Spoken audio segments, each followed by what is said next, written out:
Insults channel. I am your host, Chris Bourdine. Again, before we get started, please leave a thumbs up on the video. Subscribe to the channel if you haven't already. Audio-wise, you can go to Apple Podcasts and search Music and Moonsaults, and there you can give me a 5-star rating, leave a nice review. You can follow me on Spotify as well, or any other Google Podcasts, any other podcast platform you may choose to use. If you go to anchor.fm and then search Music and Moonsaults, they'll direct you in the proper place. So, it's the March edition of the Rock and Roll Retrospective, and I'm very excited. I have Joel Pearl joining me. He's a fellow bass player, so that's pretty cool. He's on Twitch a lot at twitch.tv/Joel Pearl, playing bass or playing video games. He's also on the Fightful Twitch, twitch.tv/Fightful Gaming.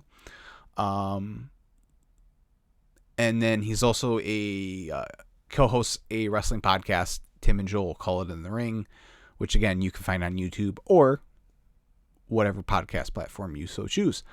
But he joins me, and we are going to talk about Weird Al Yankovic.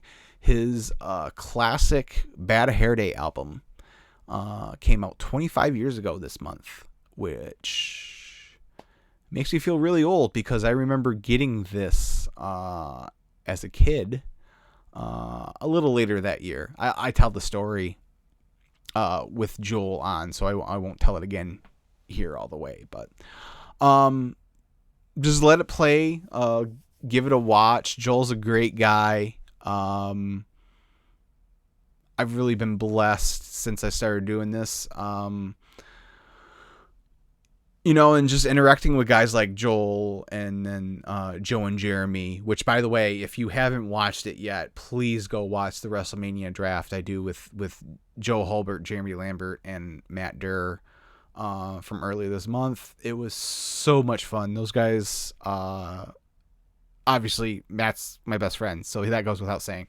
Joe and Jeremy are the nicest dudes, and they don't have to be. Like, they're on one of the best wrestling websites around. In my opinion, it is the best. It's where I go to for all my wrestling information. But they're really down to earth, nice dudes, and Joel is the same way. And they've been really helpful to me, giving me advice along the way and supporting me. So please support them. So yeah. So sit tight, and Joel will be on, and we can talk some Weird Al. So.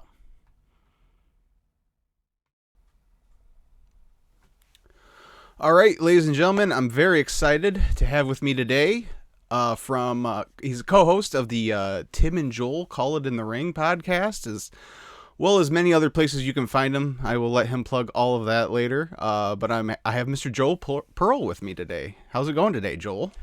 It's doing great. How are you doing, Chris? I'm doing awesome. I'm really excited to do this with you today. We are going to discuss the classic Weird Al Yankovic album Bad Hair Day, which, believe it or not, came out 25 years ago this month. Doesn't it make you feel a little bit old? It makes me feel very old. I will tell you. So it came out March 12th, 1996, and I didn't get it till that September. My birthday's in September, and I don't know why I remember stuff like this so vividly, but I can't remember what my wife tells me like an hour later. But like, I had my 11th birthday party with a bunch of friends, and then after they left, my dad took me to Kmart, I think, and I bought it with my birthday money. So, yeah, because I I remember. remember. Go ahead. Go ahead. No, it was I had heard of Weird Al before, and I remember seeing like the Fat album in the stores. I'm like, who's this dude that's dressed like Michael Jackson on this album cover? Like, but this is when he like really, I guess, blew up for the second time. He was really popular in the 80s, I know, but we didn't have MTV at our house, so I didn't, all the videos I never saw or anything like that. But like Amish Paradise, we'll talk about it. That song was everywhere.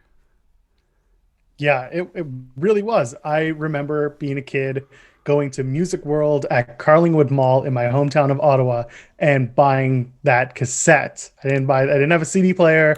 It was a cassette tape. I went and I bought it. And I just remember like looking at it in the car, going home with my mom and like looking in the jacket and looking at the lyrics and stuff. And that album, I think I listened to it like a million times is what I'll Yes. say.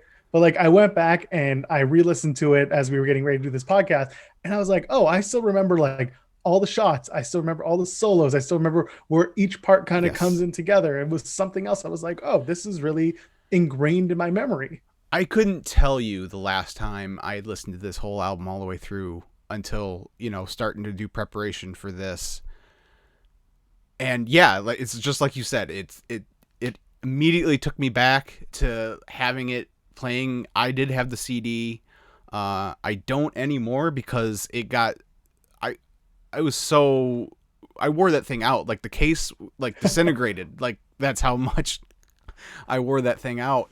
So I immediately was transported back to sitting in my room, listening to this album while playing with Lego or something like that. And yeah, like you just remembered everything. I remembered all the words, just everything. So it was a really With a non-parody. nice little trip back to childhood for me. Yeah.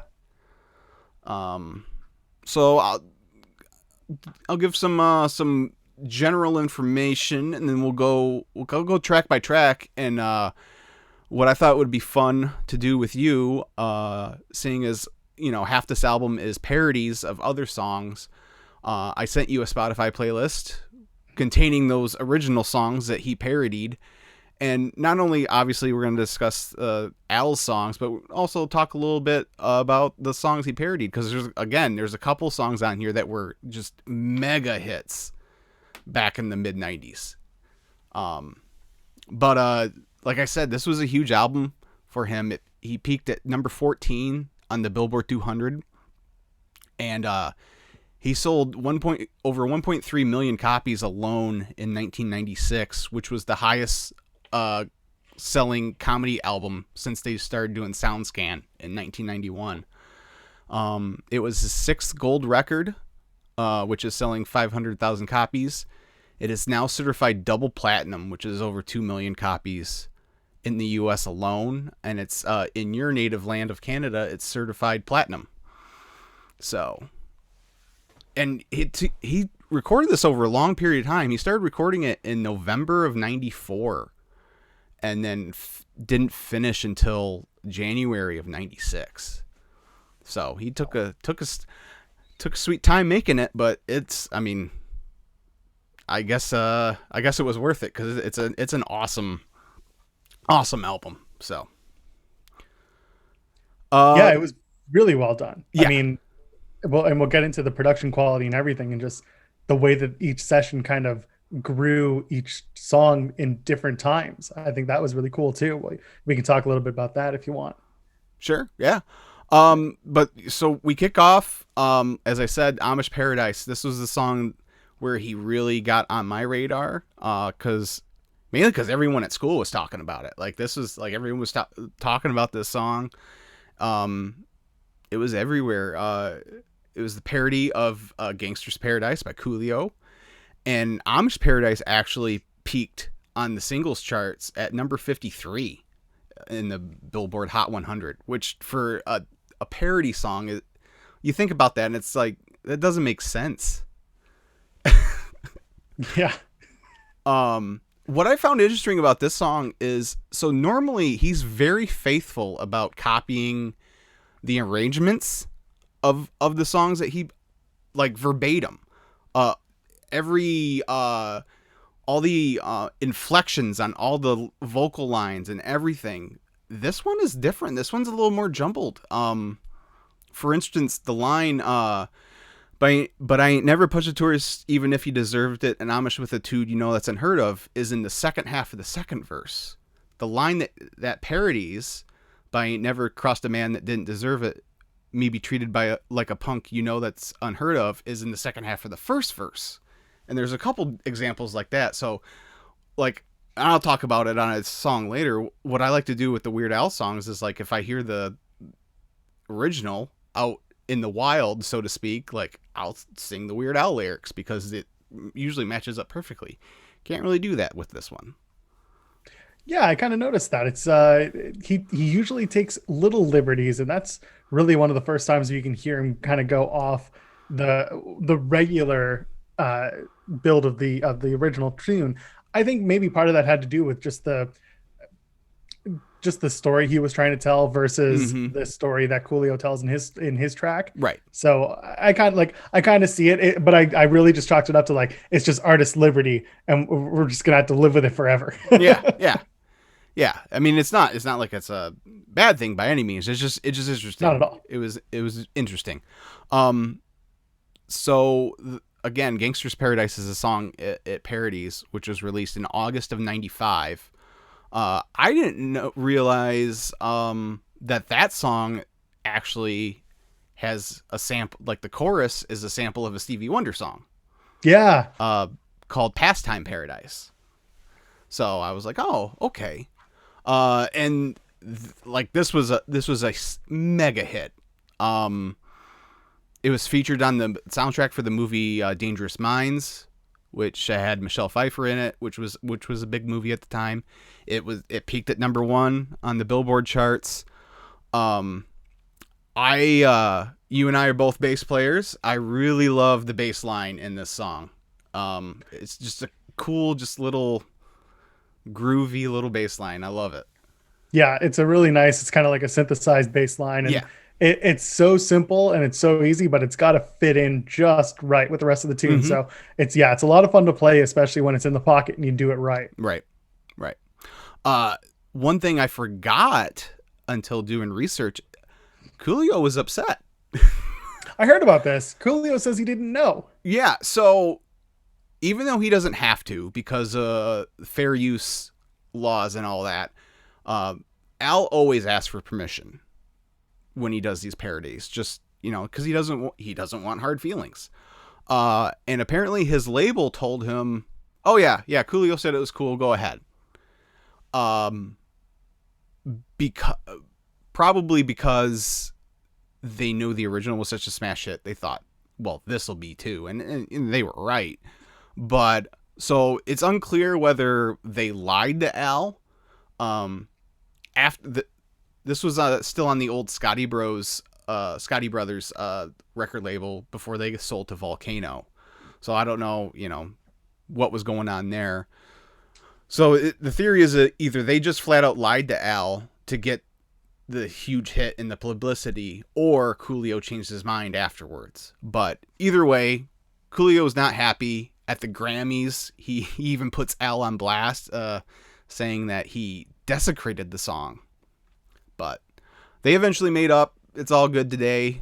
But yeah, so Coolio never complained about getting a royalty check. Yes. So I'm pretty sure that he was perfectly fine with it. But I saw the whole thing that Coolio thought that Al desecrated his tune. But if the truth is that the record label kind of fudged it so that Al can make the tune and just said go ahead, then I mean Al leaves that record label after this album. Mm-hmm. So if anything, it could just start causing that dissension, or that could have been the straw that broke the camel's back and just led to Al going and doing the next album under a new label. Right. Yeah, could be. But yeah, no, this is it's a really good song. It's, like I said, it's probably outside of maybe some of the stuff in the 80s like Eat It and stuff like that, but this is probably definitely, since his first like big splash, then his most popular track, I would say. The song he's most known for, probably. Yeah, I'm wondering if Smells Like well, the Teen Spirit cover Yes. was bigger, or if it was, I don't know. Like I That's the problem. I didn't go back and kind of suss that out whether or Right. not that was a bigger tune, but that was another one that was really really popular for Al in the '90s. Yes. And of course, now I'm forgetting the name of the song. It smells like Nirvana. It Smells Like Nirvana. Of course, Yes. so easy. You should know Yes, it. exactly. Exactly. Um, so a hallmark of Weird Al albums is he alternates parody, cover, parody, cover, parody, cover. So after Amish Paradise, we get Everything You Know Is Wrong, which is an original, and his originals usually are parodies in themselves of a style of either an artist or a genre. This particular one is supposedly a parody of the style of They Might Be Giants. Yeah, I got that. It's very like '80s pop, '90s Mm-hmm. kind of pop punk, and then they go into that solo section with dun, dun, dun, dun, dun, dun, Mm-hmm. dun, and it's like a Pulp Fiction type of Yeah, mashup. it's like a 3-part solo. It's like accordion, and Yep. then I don't know what the middle is. It's not a tuba, but it's like some Probably lower, trombone or something. yeah, some lower end brass instrument, and then yeah, like the surf guitar solo at the end. Um, it's a it's a typical Weird Al song. It's the first verse, he's driving on the highway and someone comes up and covers his eyes and he crashes. And then in the second verse, he's abducted by aliens. And finally, in the third verse, he dies from getting an infected paper cut. What I love about the song, I don't know if it's meant to be a hook, but it's a hook for me. The second part of the verses, so like for instance, in the second verse, the aliens, after they probe him and whatnot, they're like, for being a good sport, we're going to take you back to any point in history you would like to go. And so it's like where he goes, so then I had them take me back to last Thursday night so I could pay my phone bill in time. That melody, whatever it is, whatever, for whatever reason, really like catches me. I don't know about you, but Yeah, listening to the bass line, I like that it's the first half is always going kind of downward mm-hmm. chromatically, and then it builds back up for Yes. for the turnaround going into the chorus. So that's it. It's a really good song. It's really catchy too. You hear it, Yes. especially with the background with the keys just kind of pumping away for the rest Mm-hmm. of the tune. Stuff like that always kind of hooks me really well, especially like when it's a really upbeat kind of tune like that. Yes. Yes. Next up, we have Cavity Search, which is a parody of Hold Me, Thrill Me, Kiss Me, Kill Me by U2, which was on the Batman Forever soundtrack, which I also owned back in the day. Makes one of us. Yes, no, I was big into Batman. I loved everything Batman. So I think I got it for Christmas one year. I got the soundtrack for Christmas. So it was like, I only listened to like 3 songs. It was the Seal song, and then there was an Offspring song on that soundtrack as well that I listened to quite a bit. Which song was it? Smash It Up. Oh, okay. I didn't realize that. Yeah, I believe it's the song that plays when Dick Grayson steals the Batmobile and encounters that gang of neon painted hooligans in the alley. Okay. Yeah, okay, I can see that. So, but You know that there was supposed to be a little bit of Offspring on this record too. Going yes, back to Weird Al. I was gonna cover all that after we got done with the album. But yes, there was supposed to be an Offspring cover on this album, called Laundry Day, which was a parody of Come Out and Play, and for whatever reason it didn't happen. And but he ended up covering or parodying Pretty Fly for a White Guy in the next album with Pretty Fly for a Rabbi. And let's even take it further, bring it to wrestling. Yes. And Come Out and Play was Raven's ECW theme. Oh, there you go. So Look at us. Look at us. We're tying in music and wrestling and Weird Al. That's what this show is all about, man. I'm going to give you an even weirder one when we get deeper into this and we talk maybe about the band members a little bit. Oh, okay. Awesome. Yeah, no, I look forward to it. So right. Cavity Search, as the title suggests, is about going to the dentist and the all the tortures thereof. my favorite part of this song is, so on the original, on the outro, there's the main dun dun dun dun dun, and it just plays out, and eventually the main music fades and like strings come in to play the rest of the outro. Well, on this, there's a callback because the first line of the song is listening to the music, hearing people scream. So on the fade out, instead of orchestra coming in, it's the music version of the song and someone screaming while they're getting drilled into the dentist chair. Very clever stuff. Yeah, I really like that callback. It's really, really fun. Big fan of it. One of the things that I really liked about the tune, and I'm sure it's in your notes, I wouldn't be surprised, is the fact that they used a real dentist drill to achieve the sounds. And that Al called. I did not have that in my notes. Al called his dentist, and his dentist brought in a real drill and some human teeth that they had pulled, and then they both took turns in the studio drilling at the teeth. Awesome. My God, that's commitment to the bit. Yeah, exactly. So yeah, no, again, this is going to be a broken record on this, but I really enjoyed this parody. It's pretty funny. Also, and a lot of the stuff too, like listening back now as an adult, as an older adult, like a lot of the references and stuff in some of these songs didn't really land with me as a kid. Mm-hmm. But now I'm like, oh, that's what he meant there. I got it. So also, it was a really like odd choice to take Hold Me, Thrill Me, Kiss Me, Kill Me. Like, of all the tunes that you could parody, that's just it's not a well-known U2 song. It's not when you think of it now in hindsight of like all-time U2 songs, but when that song came out, it did reach number 16 on the Billboard 100.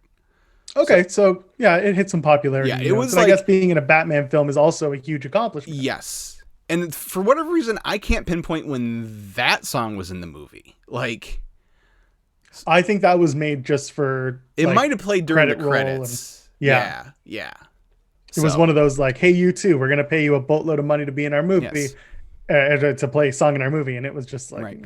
But again, might as well talk about it now. There almost was another U2 parody on this album. A song called Numb, which I listened to before. I had never heard it before today that I recall. But he was going to call it Green Eggs and Ham and basically recite the Dr. Seuss book to the tune of the music.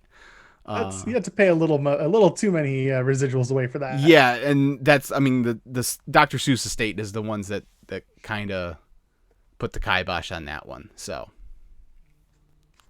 not his problem anymore. No. So next we go to Calling in Sick. This one obviously is a style parody of grunge music in general, but the first few notes are like,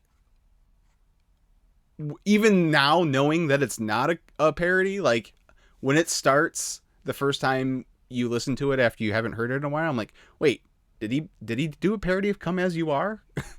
Because the first few notes are very, very similar to the first few notes of Come As You Are. But this is a really funny, again, pretty self-explanatory, Calling in Sick, but he's talking about all the things he can do with his free time once he calls in sick from work because he doesn't want to go. I think everyone can relate to that at some point.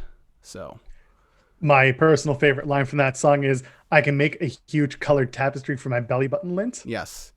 Always fun. I could spend all day in my underwear watching Ernest Goes to Camp, or then he said, I could sit and count my hair, and I could burp my Tupperware, which was like a big thing back.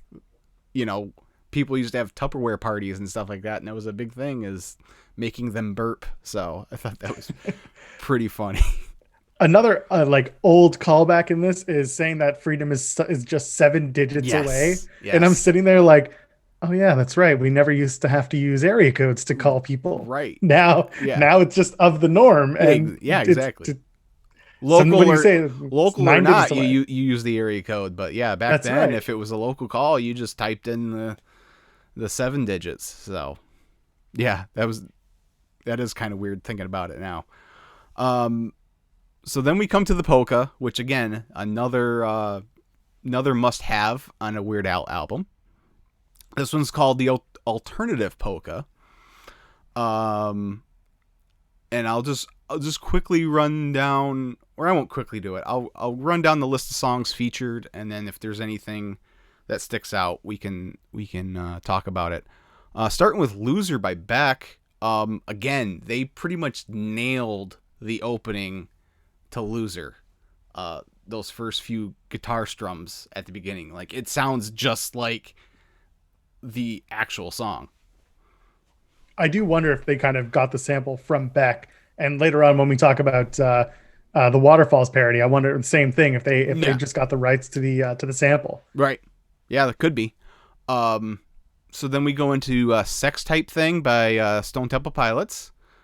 And then "All I Want to Do" by Sheryl Crow. I think my favorite one is "Closer" by Nine Inch Nails. Yes. Because of how he edits the F-bombs with the sound effects. One of them's like a gong, or not a gong, but like just bong, and the other one's like a slide whistle, which is even, it just takes it to a whole new level of hilarity for me. So Still a kid's record, ladies and gentlemen. exactly. Then we got "Bang and Blame" by REM. "You Ought to Know" by Alanis Morissette. I was impressed with how fast he was able to spit out those lyrics. Yeah, that's right. And even getting those notes just jumping up in the chorus really quickly, it's really proper. Yeah. Uh, "Bullet with Butterfly Wings" by Smashing Pumpkins, which is for some reason it just sounds so hilarious in a polka song. "My Friends" by Red Hot Chili Peppers. "I'll Stick Around" by Foo Fighters. "Black Hole Sun" by Soundgarden, and then it ends with "Basket Case" by Green Day. Now, if you're looking inside the liner notes of the album, you'll see another song listed. "Buddy Holly" by Weezer was supposed to be included in this song. But at the last minute, Rivers Cuomo asked him to remove it. So like, I never knew that. Yes. I didn't realize that. So like Al like had to personally like on the master tape like cut it out at the right point. And because it was so it didn't say why they asked him to do it. But he did it, and because it, like I said, it was so last minute, it still appears in the liner notes on the album. That's so strange. Yeah, I'm gonna have to go back and like see if I can see if there's like a cut point or something that I can tell. I doubt I will, but like because very again, it didn't give like where it was supposed to be sequenced. It's kind of hard. It is kind of hard to tell because everything flows pretty good. Totally. He does he always does a real good job of making that medley just fit together perfectly every time. So, they knocked that one out in one of the sessions with two of the other covers. So yeah, there you go. Or what parodies, not covers, but yeah. So then we get another original, "Since You Be Gone." It's an a cappella, almost barbershop quartet style song. At first it's like, it's funny because some of the things he says, about how he's been feeling since this person has been gone, it's a little over the top. Like, "I've been chewing on tin foil and feel like I've been getting tetanus shots every day." But the funny of the song is it's almost one big joke with a punchline at the end, because the last line of the song is, "I feel almost as bad as I did when you were still here." That's right. It's such a good catchy song. Like I love those doo-wop sounds that Al does. Yes. And like I don't think people really understand how excellent of a vocalist Weird Al can be. Oh yeah. The fact that like he did all of the parts except for the bottom bass Yeah. line, which of course his bassist ended up Yes. doing because Yeah. why not? And like the only thing that kept him on track was using a guitar track that they took out at the end, right, in Mm-hmm. production. And so stuff like that, like it's little studio magic, yes, but the fact that he can like do all those parts and make it sound just as excellent as he does. And the same thing going back to the parodies, taking all of those parts from the parodies and making them into his songs where he sings them all in the right time, all in the right key. It's amazing. Just his singing abilities are really up there, almost bar none to anyone else who does it in this genre. Yeah. For sure. For sure. Next we have uh, Gump, which is a parody of the song Lump by the President of the United States of America. Again, there's certain boxes that get checked off on a Weird Al album. You know, the polka, the originals. This album checks off almost every box. There's not necessarily a food song on this album. But the other ones he usually is a movie and a TV album song on each album. And this is the movie album because the lyrics are explaining the plot of Forrest Gump in song form. And this is the song I referenced earlier. This song, Lump, was on, if you remember Rock Band, it was on Rock Band 2. And whenever we would play that song, I would always, of course, sing the lyrics to Gump instead. Would it get you 100% still? Yes, because all you had to do Amazing. was match the melody So- lines. It wasn't about accuracy of the lyrics. It was whether you were in key or not. So as long That's as you're amazing. in key, I you love could it. say whatever you wanted. That's perfect.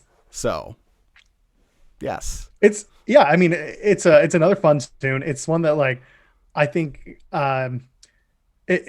it's not my favorite song in the album. That and there's another one that's not my favorite, but like it gets the job done. It's a 90s, 90s grunge rock style tune. Yeah. It works. It's fine. It's very straightforward and it's fun because it's, going after Gump's legacy Yes. in the movie. Yeah. So it makes perfect sense. It's the video that accompanied it was also quite And the good. way it's like it's not really oversimplifying, but the way like the very last line is he showed LBJ his butt, like that's what happens in the movie, but like just the simplicity of which he states that that's what happened is funny to me. So For sure. yeah.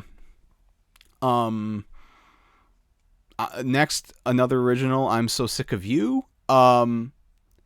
This one is a style parody of Elvis Costello, which I get now that I found that out. When I was listening to it before I did my research, to me, I was getting like Huey Lewis Yeah. Same here. vibes. Yeah. Like especially the ending felt a lot like the Heart of Rock and Roll, the outro to that song. So, but yeah, again, it's another about about love gone bad, and about all the annoying things this person does that they can't stand anymore. I think my favorite line is again at the end of the first verse, where he goes, "I'm sure we'd be happy together if only one little thing weren't true. Oh baby, I'm so sick of you." I was like, that's pretty much it. So, Yeah. but Yeah, it's very much like that 80s style tune. Like Mhm. I was like you, I was like Elvis Costello, really? And then I went back, I listened to some old Elvis Costello tunes, and I was like, oh, yeah, I see where this is. Yeah. This was the other song on the record that I would usually skip over. Wasn't a big fan, but like one thing that really makes it a Costello tune is that it's like the production elements are much deeper. Mhm. It's more kind of bass and piano driven. yeah, So for me, I was like, oh, okay, I see where they're going with it. It's Yeah. a little lighter hearted, but it makes sense when you give it, that artistic touch. yes, exactly. So track 9 is called Syndicated Incorporated, and it's a parody of Misery by Soul Asylum. Now, most people, when you say Soul Asylum, everyone's going to think of Runaway Train.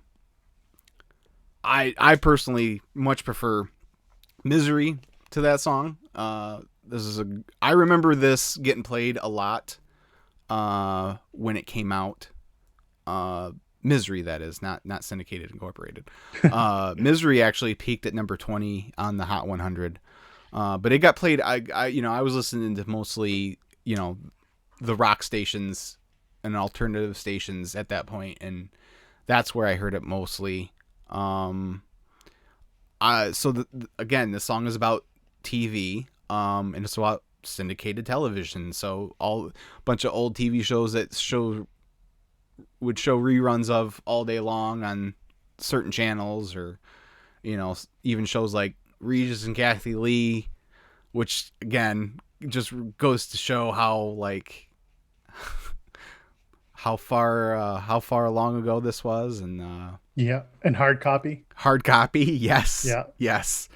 I like that, much like the original, almost every line ends with E. Like, he rhymes the E syllable.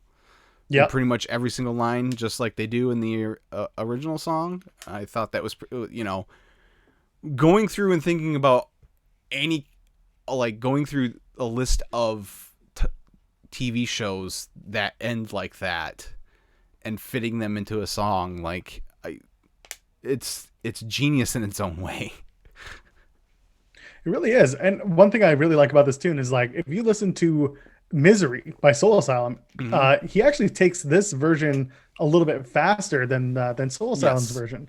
He'll go a couple beats per minute faster.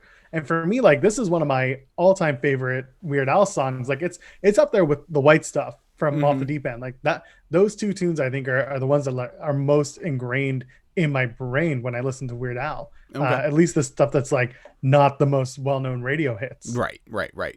The other thing I like that he does, that's different from the original is, so the guitar solo in the original is an accordion solo. Yes. And I like how, so the guitar solo in the original, the last few notes go down and he goes up. And I like that a lot better. It's happier. It is, which makes sense. But yeah. So in fact, it threw me off guard when I went back and listened to the original, and it went down instead of. I'm like, oh yeah, okay, that is different. So, but he nails the solo on accordion too, which is amazing. Of course he does. He'll go and probably lay it down once and just be like, all right, good enough. And everyone just looks around and be like, good enough. Yeah. Okay. Song number 10 is probably my least favorite song on the album. It's called I Remember Larry. It's an original, and it's apparently a style parody of someone by the name of Hilly Michaels, who I've never heard of before, but apparently they were like a session drummer, and then eventually released a couple solo albums in like the late 70s, early 80s. Yeah, Hilly played drums with the Sparks in the 70s, and then there were some tunes that Hilly had wrote that were in the movie Caddyshack, which, like, when I heard that, I was like, oh, now I get why they're making allusions to this being a Hilly Michaels styled song. Yes. Whereas I was listening to it and I was like, it feels like a 90s comedy TV theme mixed in with Billy Joel's You May Be Right. Yes. Which was used for Mad About You anyway. So it's another 90s TV comedy show. Right. Theme.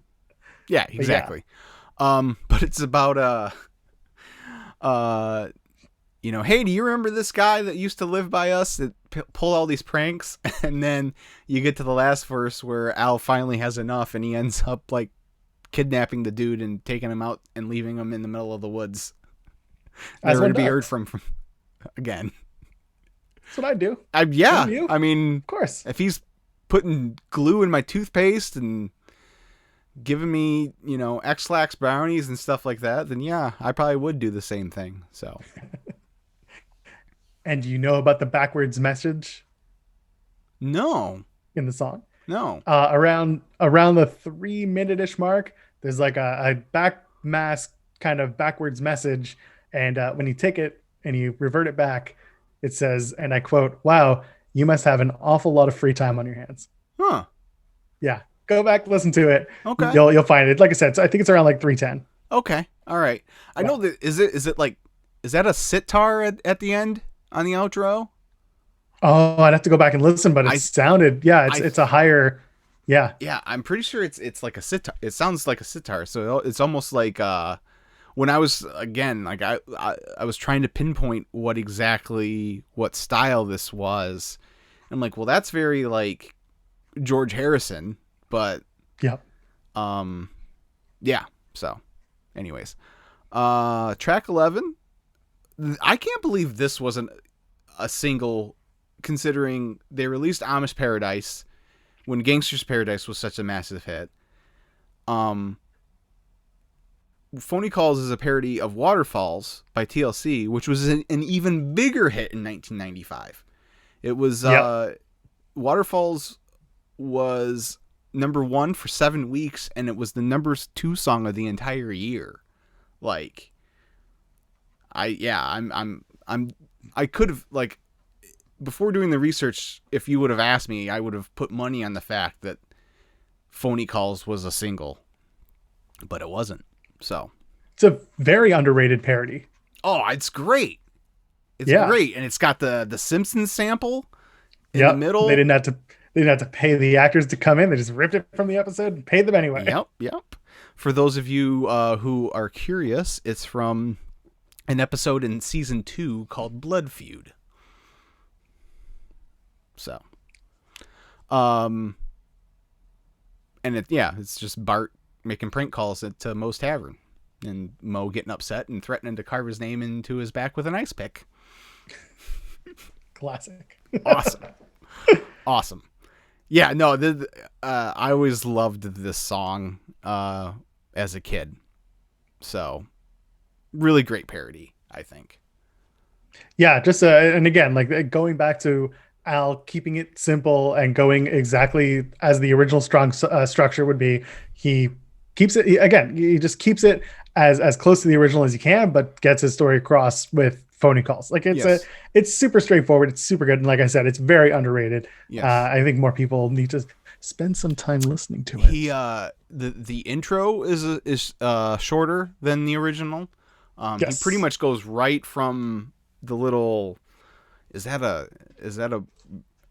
bass with a wah, or I don't know what that is in the very beginning. But he. Oh, I think it's just a synth line. Yeah.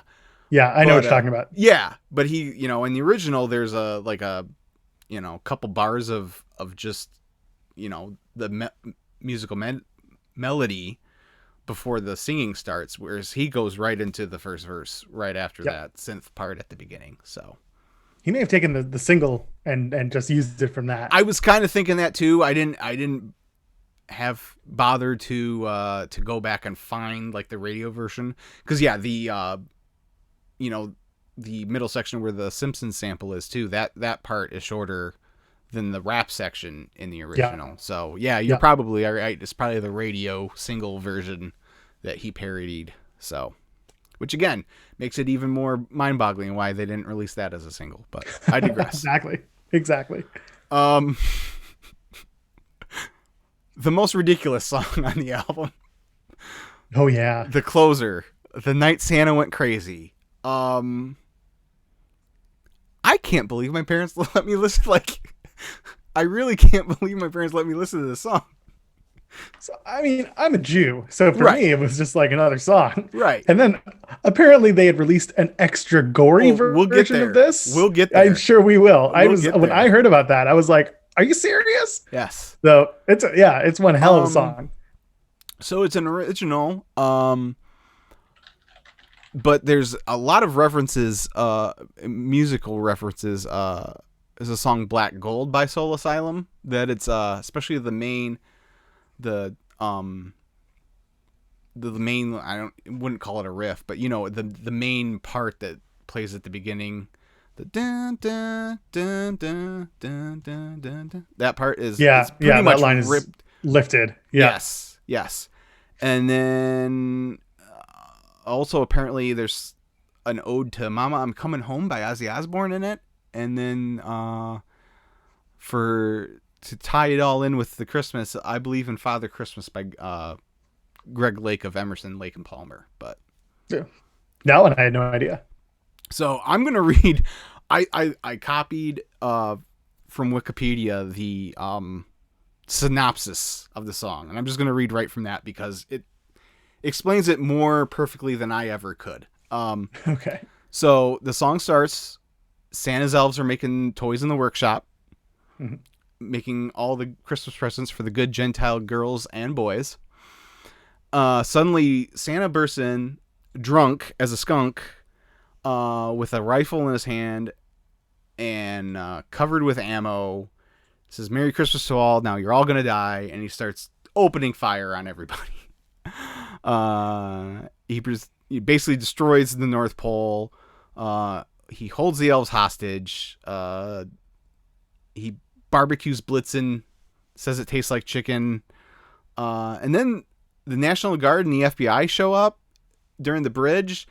I didn't think the U.S. government had jurisdiction in the North Pole, but I mean, I guess I could be wrong. Clearly they do. There's got to be some sort of base up there. This is Weird Al giving away trade secrets. Is what guess. This is almost treason. I guess. So they arrest Santa. He's locked up in federal prison, but he might get out for good behavior in 700 more years. Meanwhile, Vixen is in therapy, which I don't know how a reindeer talks to a therapist, but there you go. Donner has PTSD.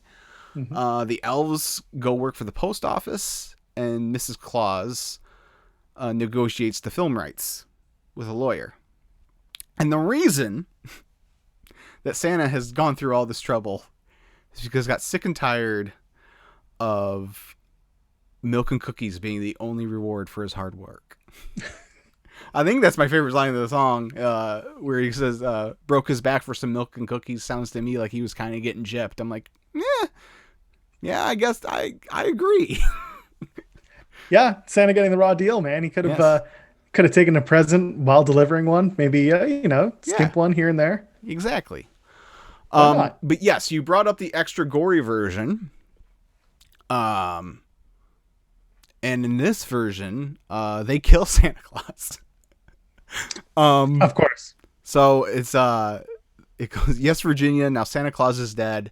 Some guy from the SWAT team blew a hole through his head.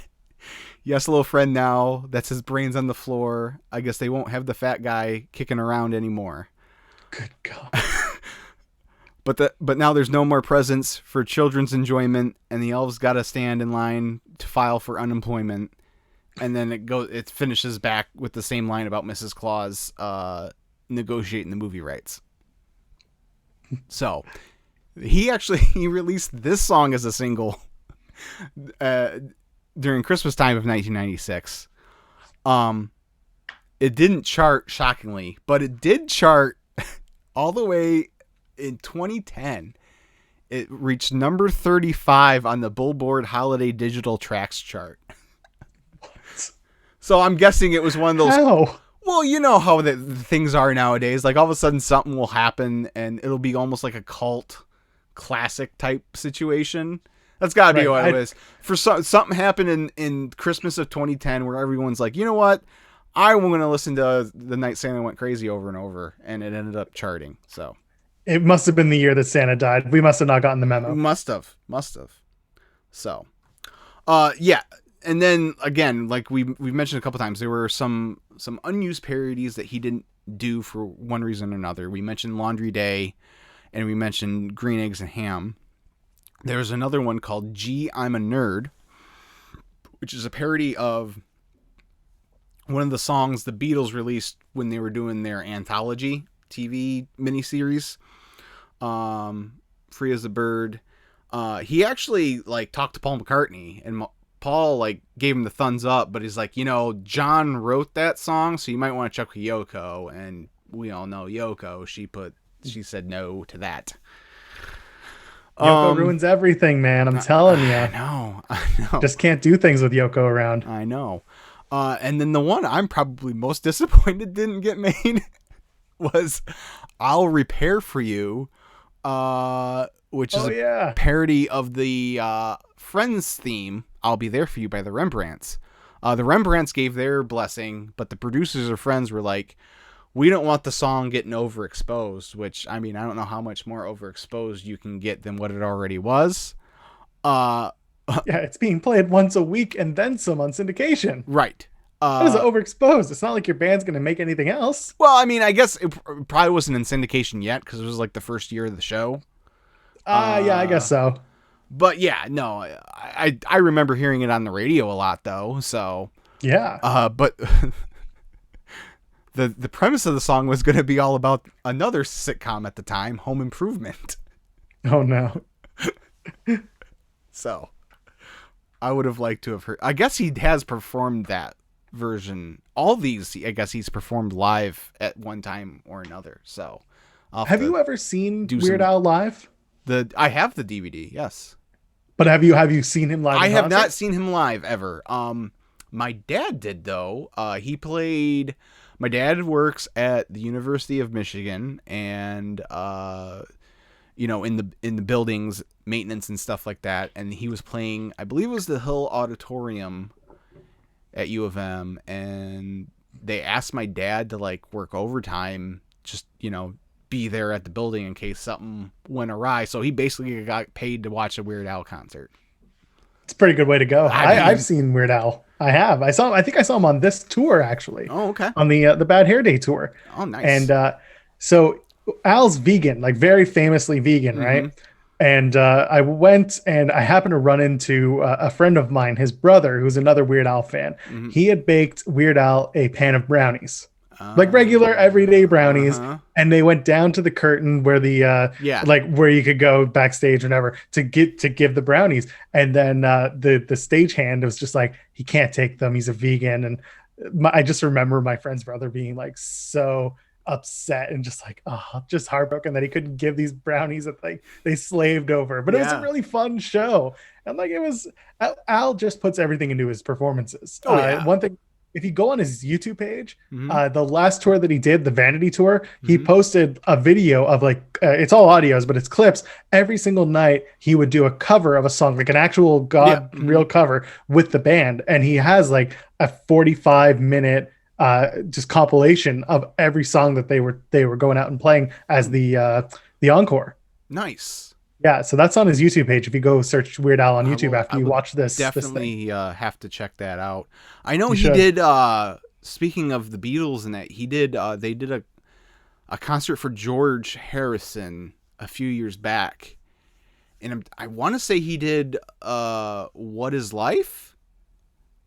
Oh, I didn't know that. I believe so, and it was phenomenal. But no, we were supposed to go see him. I don't think it was on the Vanity tour. I think it might have been the Mandatory Fun tour. But we were finally going to go see him after years and years of wanting to, and then we actually got offered to play a gig that day. Oh yeah, and it was like, play music and make money, or spend money to go watch someone else play music. And we're like, we'll play music and make some money. So yeah, I'm trying to remember with the Vanity tour, because I think they did 2 nights in Toronto, and I was either away, I was either on tour, or I was back and just kind of like looking at the ticket prices and saying, God, no. Well, see, that's the thing. That's why it took us so long to even decide to go, is because he would always play. So I'm like 20 to 30 minutes from the Ohio border, and he would always play the Toledo Zoo amphitheater. They would have concerts at the zoo in the summertime. Ooh. And that seemed to be like where the closest place he would play all the time, and the tickets for those concerts were obscene, like, especially if you wanted like coverage, you didn't want to take the chance of rain or whatnot. Like, it was the one year we finally like, you know what, we're going to do it and go. And then, like I said, we ended up having to give the tickets to someone else, but oh well. So So you and I both know with bands that they break up, you Mm-hmm. find new members, you stay. No one really stays forever. But Al's band has been around. They've all been together the entire time. I don't know if you're aware of it, but like Yes. Steve J, their bassist, has been around the whole time. Same thing with John Schwartz, the drummer. Like the newest person, the most recent is the keys player who started in Off the Deep End, which was like a Okay. 1992 album. Yeah. Mm-hmm. And then you've got Jim West, who's another Canadian guitar player, Oh, nice. and he's been around forever. But going back to the wrestling that we talk Yes. about, Yes. so when Al started, Rick Derringer Okay. was the guitar player. Do you know what else Rick Derringer has worked on? He did the Demolition theme, Yep. and he's credited as doing Hulk Hogan's Real American, but I thought I heard something recently where maybe that's not exactly. Doesn't matter where the money comes. If you're credited, you get the money There you for go. it. Yeah, but And yeah, yeah, he did work on the Pile Driver album. So yeah. he's another guy connected to wrestling. He, of course, is not with Weird Al anymore, but at one point he was early in Al's career. I did not know that. But the rest of that band, like Ruben Valtierra is the keys player, by the way. Yes. He joined off the deep end and he stayed through. So that band has been like they've stuck with the gig through the whole time, and it's Mm-hmm. pretty nuts to think about because bands with longevity are few and far between. Yeah, I think like Bermuda has been there from the beginning. Like there, like his first TV appearance where he performs Another One Rides the Bus. It's just him on singing and playing accordion, and it's Bermuda and he's banging on like a suitcase or something like that Oh for yeah, that's right on percussion. the Dr. Demento show, right? I think so. Yeah, Yeah, but yeah, so that's crazy. he's been there from like the very beginning. So yeah, It's that's the key. That's the key. Having a successful band that works together and has longevity. yeah, There's your key. exactly. So. Is there anything else, Joel, that you would, any other tidbits you have? Anything else that you would like to, talk about in So regards? the only other thing was interesting to me was that when they went into the studio, all the original tunes were done first, and then the Yeah. parodies were done kind of later on, and it all Mm-hmm. finished. Like Amish Paradise was the last session, like it was Mm-hmm. the end game. So I don't know what was going on there, if that was the plan, or if they knew there would be a lot more production involved, or maybe if the Coolio thing had kind of, Well, been a question. you also got to look at when some of these songs were released. I mean, Yeah. he didn't, like I said, he finished the album January of 96. The Coolio song wasn't released until August of 95, I think. So it was a quick So turnaround. it was a quick turnaround, and even Waterfalls was released in May, I think, of '95. So, and then I can't remember what year Batman Forever came out, but That was also 95. okay, so there you go. There's the answer why. Yeah. So So he could have been waiting until the very last minute to pick the hottest, newest yeah, tunes to hmm cover, which is, I mean, that's smart business at that point. That's even more than anyone could have thought. yeah, for sure. So It's a good album, in and out. Like again, there's a couple songs that I'm not super high on, but overall, I go back listen to it, and I'm like, I'm taken back to when I'm a kid. I'm like, oh my god, I love this stuff. I hmm remember listening to it forever, and I might go back and like add it to my Spotify and spend some more time with it and just mess around with some of the tunes. yeah, it's I think it's one of the I don't know if even how rare it is, but I of the ones because like I said, this is like my uh where he kind of comes into my field of view is this album. So for me, it's this album and later, aside from like greatest hits and other compilations that I had. Um, so for me, from this album later, it's the one where I think the originals are all just as strong as the parodies on the album. The rest of them, even the one I didn't like, I Remember Larry, is still a pretty good tune. Um, there are some on like Running with Scissors that I'm, like Albuquerque, like I'm not like Oh yeah, real because one, because of the length, and two, like, it's just like, I think it's funny the first time you listen to it, but then after that it's like I'm done with it. I still like the song. That's just me though. Well, yeah, I mean, It makes me laugh. It's fine, but yeah, it's like or the truck driving song too on that album isn't one of my favorites either. So Right. but yeah, no, I think this is a really great album. So if you all you people out there, if you haven't heard this album before, I highly suggest you give it a listen. And even if you have heard it before and it's been a while, listen to it again, because it, like I said, it brought back a lot of memories. Listening to it pretty regularly for over the last few weeks, getting ready for this, and yeah, it's pretty good stuff.